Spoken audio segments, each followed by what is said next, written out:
بيده الملك وهو على كل شيء قدير.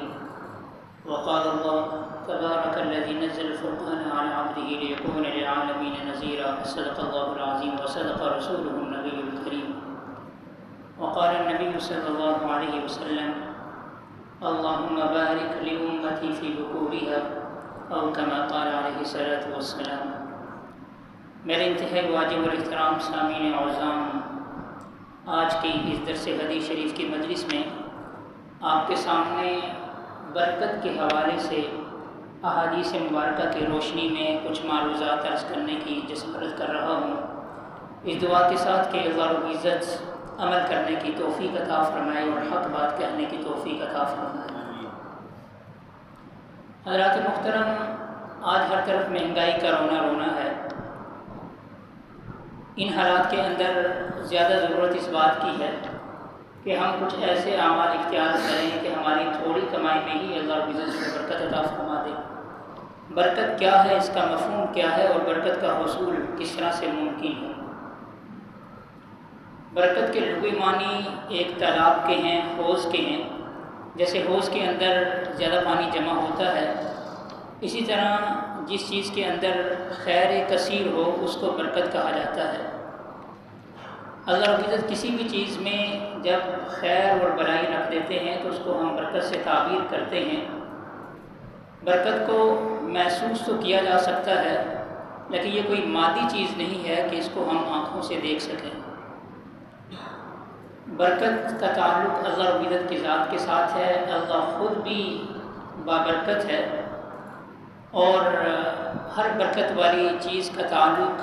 وہ اس کے اندر برکت جو ہے وہ اللہ رب العزت کی جانب سے ہوتی ہے۔ تبارک الذی بیدہ الملک، بابرکت ہے وہ ذات کہ جس کے قبضہ قدرت میں جو ہے وہ بادشاہی ہے۔ تبارک الذی نزل الفرقان، بابرکت ہے وہ ذات کہ جس نے اپنے بندے پر، نبی اکرم صلی اللہ علیہ وسلم پر فرقان یعنی قرآن جو ہے وہ نازل فرمایا۔ تو قرآن مجید میں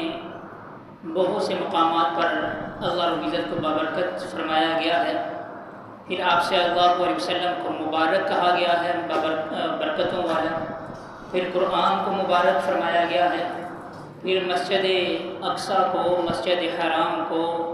مبارک فرمایا گیا ہے۔ انبیاء علیہ السلام کو مبارک فرمایا گیا ہے، اور اسی طرح جو نیک بندے ہیں ان کو بھی مبارک کہا گیا ہے۔ تو برکت اللہ رب العزت کی جانب سے اس کا حصول ممکن ہے۔ انسان ہمیشہ سے حرص کرتا ہے کہ اس کی عمر کے اندر، اس کے مال کے اندر، اور وہ تمام چیزیں جو اس کو محبوب ہیں وہ زیادہ ہو جائیں۔ اب اسی زیادتی کو یعنی ہم اس سے صحیح طور پر مستفید ہوں، برکت ہم کہتے ہیں۔ اللہ رب العزت نے جتنی بھی چیزیں پیدا کی ہیں ان چیزوں کے اندر خیر بھی ہے اور شر بھی ہے۔ قل اعوذ برب الفلق من شر ما خلق۔ جیسے آگ ہے، آگ کے اندر خیر بھی ہے، شر بھی ہے۔ ہمارے زیر استعمال جو گاڑیاں ہوتی ہیں ان کے اندر خیر بھی ہے، شر بھی ہے۔ ہر چیز کے اندر خیر اور شر ہے۔ خیر جب اللہ کی جانب سے آتی ہے تو ہم اس کو برکت سے تعبیر کرتے ہیں۔ اب یہ ضروری نہیں ہے کہ ہمارے پاس مادی وسائل ہوں گے تو ہمیں برکتیں حاصل ہوں گی۔ بس اوقات ایک چھوٹی سی چیز کے اندر بھی اللہ رب العزت ایسی برکت رکھ دیتے ہیں کہ جو کسی مہنگی اور بڑی چیز کے اندر نہیں ہوتی۔ اگر آپ نے برکت دیکھنی ہو تو ایک مزدور جب گرمی کی شدت میں جو ہے وہ جب کام کر رہا ہوتا ہے، اور پھر جب وہ وقفے میں کھانا کھاتا ہے اور اپنے توشے دان سے وہ کھانا نکالتا ہے، بالکل سادہ سا کھانا ہوتا ہے، بسم اللہ پڑھ کر جب وہ کھانا شروع کرتا ہے تو اس کو وہ دلی اطمینان حاصل ہوتا ہے، اس کو دلی قرار جو ہے وہ ملتا ہے، اس کو ایک قسم کا ایک ایسا روحانی سکون ملتا ہے کہ جو کسی 5 یا 7 اسٹار ہوٹل پر کھانا کھانے یا میکڈونلڈ اور KFC جیسے جو ہے کھانے کی جگہوں پر کھانا کھانے سے وہ سکون حاصل نہیں ہوتا۔ روکھی سوکھی روٹی کھا کر جب بندہ اللہ رب العزت کا شکر ادا کرتا ہے تو اللہ رب العزت اس کھانے میں ایسی برکت عطا فرماتے ہیں کہ جہاں بندہ پوری طرح سے اس کھانے سے مستفید ہوتا ہے کہ وہ کھانا اس کے لیے زود ہضم بھی ہوتا ہے اور اس کی غذائیت بھی پوری کرتا ہے، چستی کا باعث بھی بنتا ہے، وہاں وہ کھانا اس کے لیے دلی اطمینان کا باعث بھی ہوتا ہے، اور اس کی بنسبت ایسے پرتکلف کھانے کہ جن پر اللہ کا نام نہ لیا گیا ہو، جن کو کھا کر جو ہے اللہ کا شکر ادا نہ کیا گیا ہو، تو اس میں کسی بھی قسم کی خیر اور بھلائی اور برکت نہیں ہوتی۔ تو اس لیے انسان ظاہری جو اس کے پاس وسائل ہیں، مادی وسائل ہیں، ان وسائل سے وہ دنیا کی ہر چیز خرید سکتا ہے، لیکن ان وسائل سے پوری طرح مستفید نہیں ہو سکتا۔ ہمارے پاس اللہ رب العزت کی جتنی بھی نعمتیں ہیں، ہم صحیح طور پر ان سے مستفید ہو رہے ہوں تو ہم کہیں گے کہ اس میں اللہ کی برکت ہے۔ ایک شخص کے پاس آراستہ گھر ہے، گھر کے اندر تمام سہولیات موجود ہیں، خوبصورت اس کا بیڈ روم ہے، خوبصورت اس کا بیڈ ہے، پھر آج کل جو میٹرس ہے جس پہ ہم سوتے ہیں 8-8 10-10 12-12 انچ کے وہ میٹرس، اتنے نرم گداز جو ہے وہ گدیلے، لیکن اگر اس کو نیند نہیں آ رہی، وہ 1000 جتن کر لے، جتنے بھی وسائل اکٹھے کر لے، اس کی نسبت ایک شخص ہے کہ جس کے پاس سونے کو جگہ تک نہیں ہے، لیکن بڑی پرسکون اور اطمینان بخش وہ نیند سوتا ہے، تو ہم کہیں گے کہ یہ اللہ کی برکت ہے، اللہ کی جانب سے ایسا ہے کہ جو کچھ بھی ہے اس کے پاس وہ اس کے اوپر اللہ کا شکر ادا کرتا ہے۔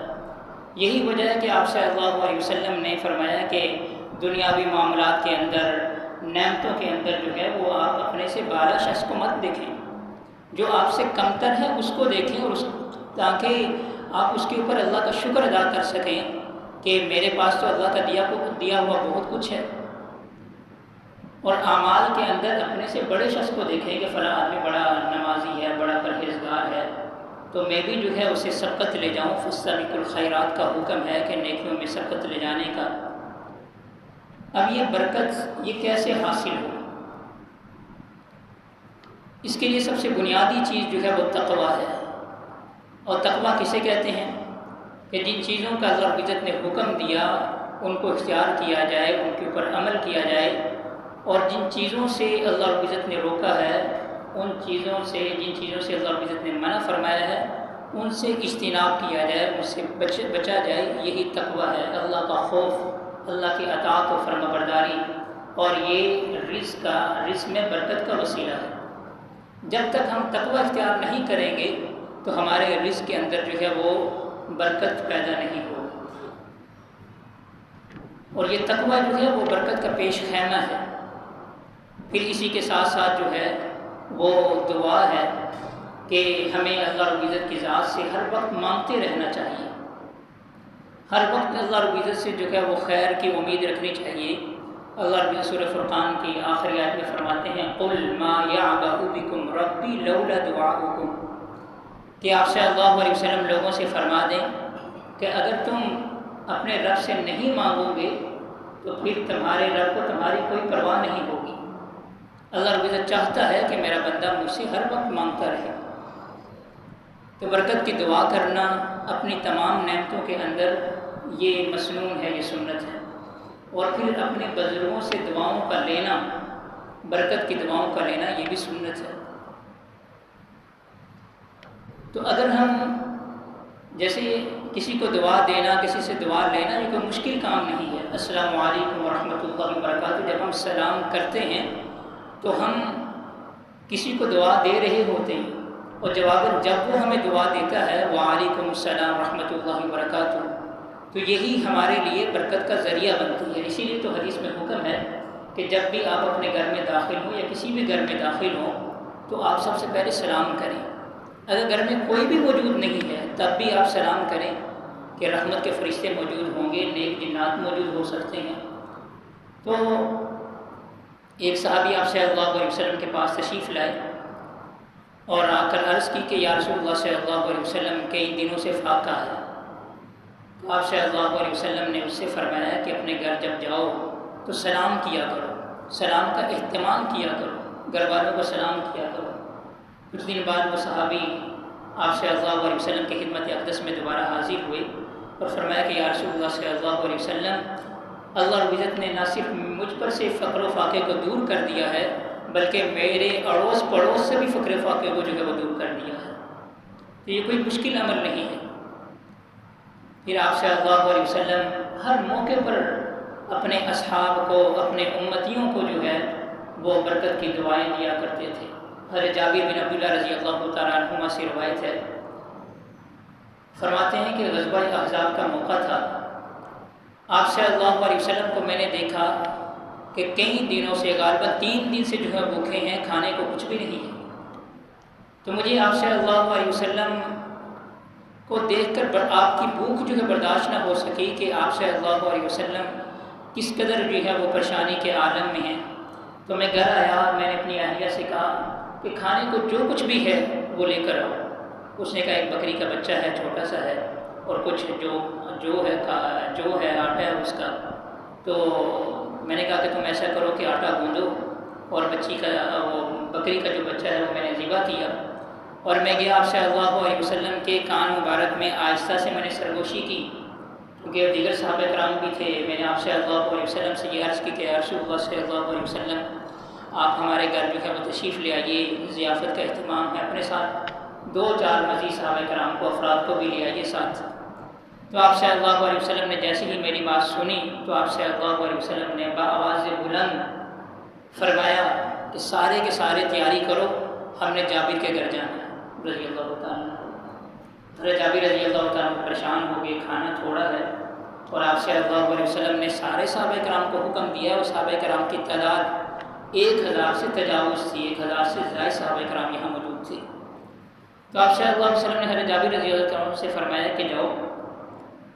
جا کر جو آٹا تم نے گوندا ہے اس کو بھی پکانا نہیں ہے، اس کی روٹیاں بھی بنانی نہیں ہیں، اور اگر تم نے جو گوشت وغیرہ ہے وہ چولہے پر چڑھا دیا ہے تو اس کو اتارنا نہیں ہے۔ تو آپ صلی اللہ علیہ وسلم حضرت جابر رضی اللہ تعالیٰ کے گھر تشریف لائے تو اپنا لعاب دہن دونوں چیزوں میں ڈالا، برکت کی دعا فرمائی، برکت کی دعا، اور آپ صلی اللہ علیہ وسلم کی برکت کی دعا اللہ رب العزت نے ایسی قبول فرمائی کہ کھانا 1000 سے زائد صحابہ کرام نے پیٹ بھر کر کھایا، اور پھر بھی اتنا ہی کھانا موجود تھا جتنا پہلے تیار کیا گیا تھا۔ یہ برکت ہے۔ حضرت ابو بکر صدیق رضی اللہ تعالیٰ عنہ آپ صلی اللہ علیہ وسلم کی مجلس میں موجود تھے۔ آپ صلی اللہ علیہ وسلم کے پاس کچھ مہمان آئے تو آپ نے ابو بکر رضی اللہ تعالیٰ عنہ سے فرمایا کہ ایسا کرو کہ تم ان مہمانوں کو اپنے گھر لے جاؤ اور رات کا کھانا جو ہے وہ تم کھلاؤ انہیں۔ حضرت ابو بکر رضی اللہ تعالیٰ عنہ نے مہمانوں کو اپنے گھر چھوڑا اور پھر آپ صلی اللہ علیہ وسلم کی خدمت میں آگے، عشاء کی نماز پڑھی یا دیگر نوافل وغیرہ جو بھی ہے، دیر سے اپنے گھر گئی۔ وہاں ان کی اہلیہ نے مہمانوں سے کہا کہ ابو بکر رضی اللہ تعالیٰ میرے شوہر ہیں، وہ تھوڑی دیر سے آئیں گے، لیٹ ہو جائیں گے، آپ ایسا کریں کہ کھانا کھائیں۔ مہمانوں نے قسم کھا لی، مہمانوں نے کہا نہیں، جب تک ابو بکر رضی اللہ تعالیٰ وہ تشریف نہیں لاتے تب تک ہم نے کھانا نہیں کھانا ان کے بغیر۔ حضرت ابو بکر رضی اللہ تعالیٰ وہ تشریف لائے تو اہلیہ سے پوچھا مہمانوں کو کھانا دیا ہے؟ اہلیہ نے کہا نہیں، وہ آپ کا انتظار کر رہے ہیں۔ تو حضرت ابو بکر رضی اللہ تعالیٰ نے غصے کا اظہار کیا کہ ابھی تک آپ نے مہمانوں کو پوچھا نہیں، ان کو کھانا نہیں دیا، بھوکے ہیں۔ تو حضرت ابو بکر رضی اللہ تعالیٰ نے فوراً جو ہے وہ کھانا منگوایا اور رکھا۔ کھانا بہت کم تھا، مہمانوں کی طرح کچھ زیادہ تھی۔ تو حدیث میں آتا ہے کہ اللہ رب العزت نے اتنی برکت اس کھانے میں دی کہ جب وہ کوئی لقمہ اٹھاتے تھے تو اس لقمے کی جگہ خالی نہیں ہوتی تھی، کھانے کے اندر اضافہ ہو جایا کرتا تھا۔ یہ برکت تھی کہ جو شخص اللہ کی رضا کے لیے خرچ کرتا ہے، مہمان نوازی کرتا ہے، تو اللہ رب العزت اس کو اسی طرح جو ہے وہ عطا کرتے ہیں۔ پھر حدیث میں آتا ہے کہ 2 فرشتے روزانہ زمین پر اترتے ہیں اور وہ دعا کرتے ہیں، اے اللہ جو تیرے راستے میں خرچ کرے اس کو اور زیادہ عطا کر، اور جو بخل کرے اے اللہ تو اس کا مال تلف کر دے، ضائع کر دے۔ تو اس لیے اگر ہم برکت حاصل کرنا چاہتے ہیں تو دعاؤں کا اہتمام کرنا چاہیے۔ ہر موقع پر آپ صلی اللہ علیہ وسلم نے اپنے اصحاب رضوان اللہ علیہم اجمعین کو دعاؤں سے نوازا ہے۔ حضرت عبد الرحمن بن عوف رضی اللہ تعالیٰ عنہ تشریف لائے اور بتایا کہ میں نے نکاح کیا ہے، تو آپ صلی اللہ علیہ وسلم نے برکت کی دعا دی۔ ایک صحابی تجارت کے لیے تشریف لے گئے، آپ صلی اللہ علیہ وسلم نے 1 درہم اس کو دیا، تو وہ غالباً حضرت عروہ رضی اللہ تعالیٰ عنہ تھے، تو انہوں نے 1 درہم کی 2 بکریاں یا 1 دینار کی 2 بکریاں خریدی، اور پھر 1 بکری کو 1 دینار کے عوض بیچ دیا، تو 1 دینار اور 1 بکری کے ساتھ آپ صلی اللہ علیہ وسلم کے پاس تشریف لے آئے، یعنی خاصا یہ منافع کمایا۔ تو آپ صلی اللہ علیہ وسلم نے برکت کی دعا دی، اور حدیث میں آتا ہے حضرت عروہ رضی اللہ تعالیٰ عنہ کو آپ صلی اللہ علیہ وسلم کی جانب سے جو برکت کی دعا ملی، تو حضرت عروہ اگر مٹی خریدتے تو وہ بھی فائدہ مند ثابت ہوتی، یعنی پوری زندگی جو ہے۔ پھر اسی طرح حضرت عبداللہ بن مسعود رضی اللہ تعالیٰ عنہ بڑے جلیل القدر صحابی ہیں، آپ صلی اللہ علیہ وسلم کی خدمت اقدس میں اکثر حاضر رہا کرتے تھے۔ ایک دفعہ نبی اکرم صلی اللہ علیہ وسلم قضاء حاجت کے لیے تشریف لے گئے، تو حضرت عبداللہ بن مسعود رضی اللہ تعالیٰ عنہ نے وہاں پانی کا لوٹا جو ہے وہاں رکھ دیا وضو کرنے کے لیے کہ آپ صلی اللہ علیہ وسلم تشریف لائیں گے تو وضو فرمائیں گے۔ آپ صلی اللہ علیہ وسلم واپس تشریف لائے تو دیکھا پانی رکھا ہوا ہے،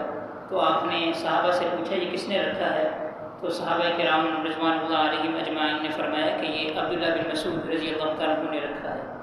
تو آپ صلی اللہ علیہ وسلم نے اس کے اوپر خوشی کا اظہار کیا، اور حضرت عبداللہ بن مسعود رضی اللہ تعالیٰ عنہ کو دعا دی، علم کی دعا دی، برکت کی دعا دی۔ یہی وجہ ہے کہ حضرت عبداللہ بن مسعود رضی اللہ تعالیٰ عنہ کو نبی اکرم صلی اللہ علیہ وسلم کی اس دعا کی وجہ سے اللہ رب العزت نے اتنا علم عطا فرمایا کہ آپ کو افقہ الصحابہ کہا جاتا ہے، کہ صحابہ میں سے سب سے بڑے فقیہ جو تھے وہ حضرت عبداللہ بن مسعود رضی اللہ تعالیٰ عنہ تھے، جن کے آگے ہزاروں کی تعداد میں جو ہے وہ شاگرد ہیں۔ بڑے بڑے صحابہ کرام کو حضرت ابو بکر، حضرت عمر، عثمان، علی رضوان اللہ علیہم اجمعین کو مسائل میں جب کبھی کوئی مسئلہ پوچھنا ہوتا آپ صلی اللہ علیہ وسلم کے بعد، تو حضرت عبداللہ بن مسعود رضی اللہ تعالیٰ عنہ کی طرف رجوع کیا کرتے تھے۔ تو اسی طرح برکت کے حصول کے لیے ضروری ہے کہ ہمارا رزق جو ہے وہ حلال ہونا چاہیے، ہماری کمائی جو ہے وہ حلال کی ہونی چاہیے۔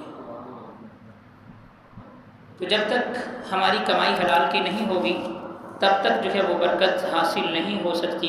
حضرت سعد بن ابی وقاص رضی اللہ تعالیٰ عنہ جلیل القدر صحابی ہیں، ایک دفعہ کھڑے ہوئے اور آپ صلی اللہ علیہ وسلم سے عرض کی کہ اللہ کے رسول صلی اللہ علیہ وسلم آپ میرے لیے دعا کریں، یہ دعا کریں کہ اللہ مجھے مستجاب الدعوات بنا دے، کہ میں جو دعا بھی کروں اللہ رب العزت وہ دعا میری قبول فرمائے۔ تو آپ صلی اللہ علیہ وسلم نے فرمایا کہ ساتھ ایک کام کرو، اللہ رب العزت تمہیں مستجاب الدعوات بنا دے گا، تمہاری ہر دعا اللہ قبول کرے گا۔ کیا کام؟ کہ تم اپنے رزق کو،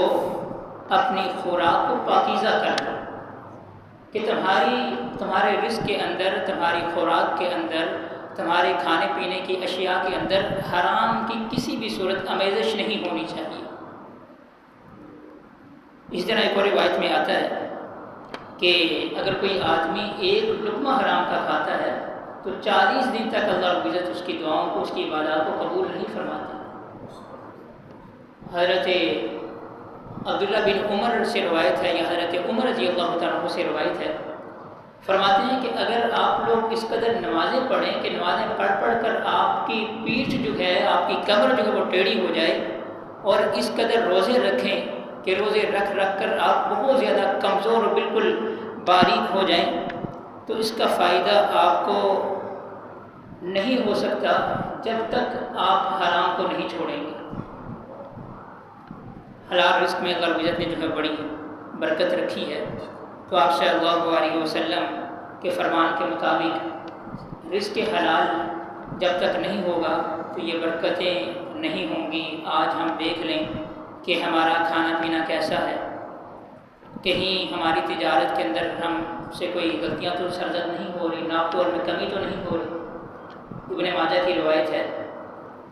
حضرت ابو ہریرہ رضی اللہ تعالیٰ عنہ سے کہ جب لوگ جو ہے وہ ناپ تول میں کمی کرنے لگ جائیں گے تو پھر اللہ رب العزت ان کے اوپر مہنگائی مسلط کر دے گا، قحط سالی مسلط کر دے گا، معاشی تنگی ان کے اوپر مسلط کر دے گا، حکمرانوں کی جانب سے ظلم و ستم کے وہ لوگ شکار ہو جائیں گے جب ناپ تول میں کمی کرنا شروع کر دیں گے۔ آج یہ چیز ہمارے اندر بہت عام ہے۔ ہمارے ایک تاجر نمازی ہیں، وہ کہنے لگے کہ میں نے اپنی دکان کے لیے جو ہے وہ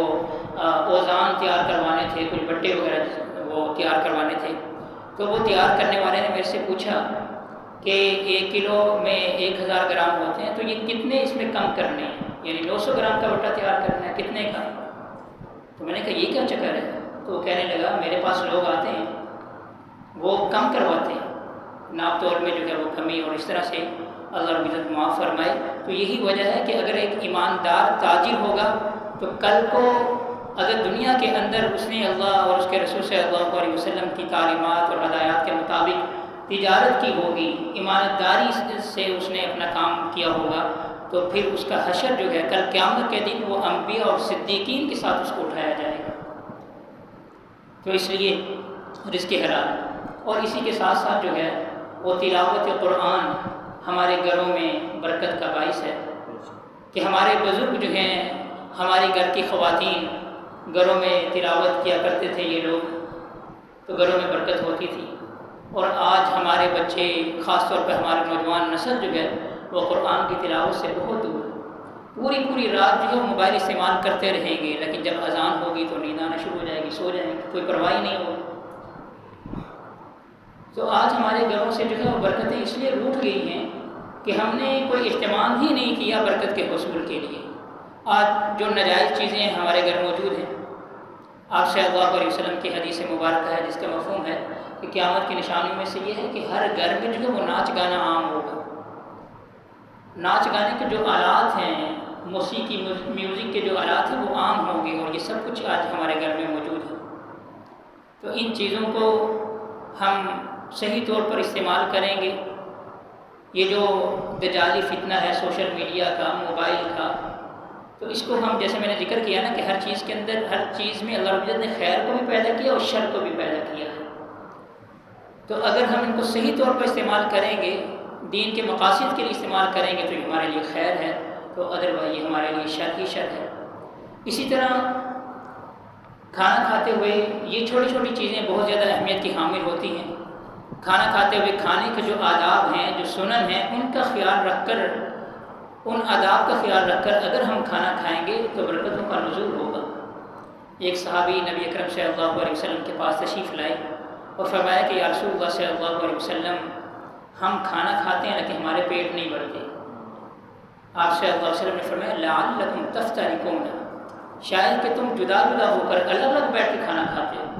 تم ایسا کرو کہ اکٹھے بیٹھ کے کھانا کھایا کرو، بسم اللہ پڑھ کے کھانا کھایا کرو۔ آج کیا ہوتا ہے کہ ہمارے ہاں بہت سے نوجوان، خاص طور پر جن کی نئی نئی شادیاں ہوتی ہیں، آن لائن وہ چیزیں منگواتے ہیں، چور دروازے سے وصول کرتے ہیں، اور پھر الگ بیٹھ کے کھاتے ہیں کہ دوسرے گھر والوں کو پتہ ہی نہیں ہوتا۔ صحابہ کرام بھوکے پیٹ ہو کر بھی دوسروں کو اپنے ساتھ اپنے کھانے میں شامل کیا کرتے تھے، اور آج ہمارے پیٹ بھرے ہوتے ہیں لیکن دوسروں کو شامل کرنے سے ہم ہچکچاتے ہیں کہ دوسرا کوئی ہمارے ساتھ شامل نہ ہو جائے ہمارے کھانے۔ آپ صلی اللہ علیہ وسلم کی حدیث ہے کہ آپ کا اٹھنا بیٹھنا نیک لوگوں میں ہو، اور آپ کے دسترخوان پر نیک لوگ جو ہیں وہ آپ کا کھانا کھائیں، کہ آپ جب نیک لوگوں کو کھانا کھلائیں گے تو اس کی برکات بھی آپ کو حاصل ہوگی۔ اسی طرح برکت کے حصول کے لیے ضروری ہے کہ اللہ نے جو نعمتیں ہمیں دی ہیں ان کی ہم قدر کریں اور اللہ کی رضا کے اوپر ہم راضی رہیں۔ حدیث حضرت سعد رضی اللہ تعالیٰ عنہ سے فرماتے ہیں کہ آپ صلی اللہ علیہ وسلم نے فرمایا من سعادت ابن آدم رضا بما قضى اللہ له، ابن آدم کی سعادت مندی میں سے، خوش قسمتی میں سے یا خوش بختی میں سے یہ ہے کہ اللہ کی رضا کے اوپر وہ راضی رہے، اللہ کی تقدیر کے اوپر وہ راضی رہے، یہ اس کے لیے بہت بڑی خوش قسمتی ہے، بڑی سعادت مندی کی بات ہے۔ اور ابن آدم کی بدبختی میں سے، بدقسمتی میں سے یہ ہے کہ وہ اللہ سے خیر طلب کرنا چھوڑ دے، یہ اس کے لیے بہت بڑی بدقسمتی ہے۔ اور پھر اللہ رب العزت نے بما قضى اللہ له، اللہ نے جو بھی اس کے مقدر کیا ہے وہ اس کے اوپر ناراض رہے، اس کے اوپر حرف شکایت اس کی زبان پہ رہے کہ اللہ نے مجھے یہ نہیں دیا، یہ نہیں دیا، یہ جو چیزیں دی ہیں اس کے اوپر بھی وہ شکر ادا نہ کرے، تو ان چیزوں کی وجہ سے بھی جو ہے وہ برکت حاصل نہیں ہوگی۔ تو تو یہ چیزیں کچھ آپ کے سامنے جو ہیں وہ ذکر کی گئی ہیں۔ اور اسی طرح ایک اہم ترین چیز جو ہے، وقت میرے خیال سے کچھ ظاہر ہو گیا، ایک اہم ترین چیز جو ہے جس سے برکت حاصل ہوتی ہے، اور وہ ہے صدقہ و خیرات۔ صدقہ و خیرات سے اتنی برکت حاصل ہوتی ہے، اتنی برکت کسی اور چیز میں اللہ رب العزت نے نہیں رکھی۔ جن لوگوں کی کمائیوں میں بڑی برکتیں ہیں، اس کی بنیادی وجہ یہی ہے، اس کا راز یہی ہے کہ وہ اللہ رب العزت کے راستے میں خرچ کرتے ہیں، کیونکہ اللہ رب العزت کا یہ وعدہ ہے، من ذا الذی یقرض اللہ قرضا حسنا فیضاعفہ لہ ولہ اجر کریم۔ ایک جگہ نہیں، کئی جگہ پر ہے، منہم من عاہد اللہ لئن آتانا من فضلہ، بہت سی جگہوں پر ہے اللہ رب العزت کا وعدہ کہ تم میرے راستے میں خرچ کرو تو میں تمہارے اوپر خرچ کروں گا، میں تمہیں اور زیادہ دوں گا۔ کہ جب انسان اللہ رب العزت کے راستے میں خرچ کرتا ہے، اگرچہ ظاہری طور پر مال کم ہو جاتا ہے، اس کا بینک بیلنس کم ہو جائے گا، مائنس میں جا سکتا ہے، لیکن یہ ہے کہ برکت ہوگی کہ اس کی ضروریات اللہ رب العزت جو ہے پوری کرے گا۔ ضروریات سے وہ انسان پوری طرح سے مستفید بھی ہوگا، اور پھر اس کا دل بھی جو ہے وہ اس کے اوپر قرار پکڑے گا اور مطمئن ہوگا۔ تو دونوں چیزیں کہ اللہ رب العزت نے جو نعمتیں ہمیں دی ہیں، ہم ان سے پوری طرح سے مستفید بھی ہوں،